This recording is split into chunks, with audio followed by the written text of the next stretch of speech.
In a world where kingdoms had fallen, dragons had vanished, and hope had become nothing more than a forgotten legend, destiny was preparing to awaken once again.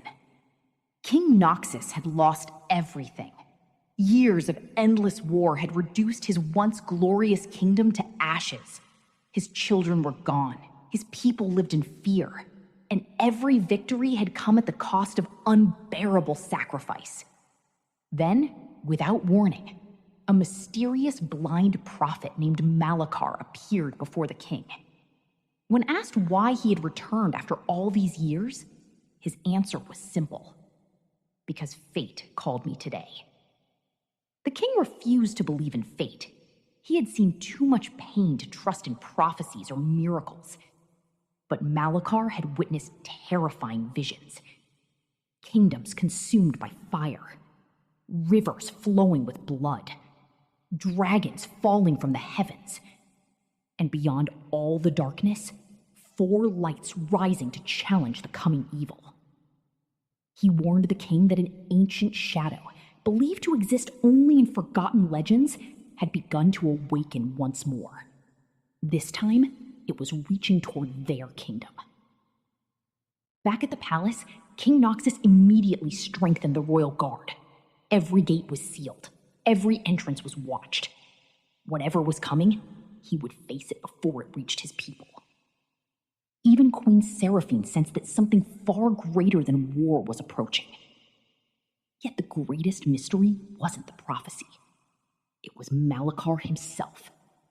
Though completely blind, he spoke as if he could see beyond the future itself. When the queen asked how such a thing was possible, his answer echoed through the palace like an ancient truth. The eyes see only what stands before them, but the soul sees what the eyes never can. Meanwhile, the king found himself remembering a chapter of his life that no one else knew. Long before he became king, long before the crown, there was only a young warrior wandering across a battlefield destroyed by war. That was the day he discovered a wounded dragon, chained, broken, and abandoned to die. Most warriors would have ended the creature's suffering.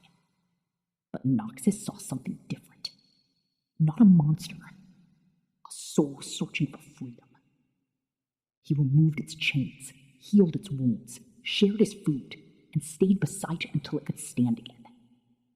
Day after day, trust slowly replaced fear. And when the dragon finally spread its wings once more, Noxus didn't claim it as a weapon. He gave it something far more precious: freedom. But fate had different plans. Soon after, during a deadly battle against a giant, the dragon returned and saved the young warrior's life. From that moment forward, their destinies became one. Noxus named the dragon Draconis, not as a beast, not as a servant, but as a brother. Together they survived impossible battles. Together they carried hope across a world consumed by darkness. Yet even their greatest victories were only the beginning. Because somewhere beyond the horizon, ancient shadows were awakening once again. Prophecy had begun. 4 chosen lights had yet to reveal themselves. And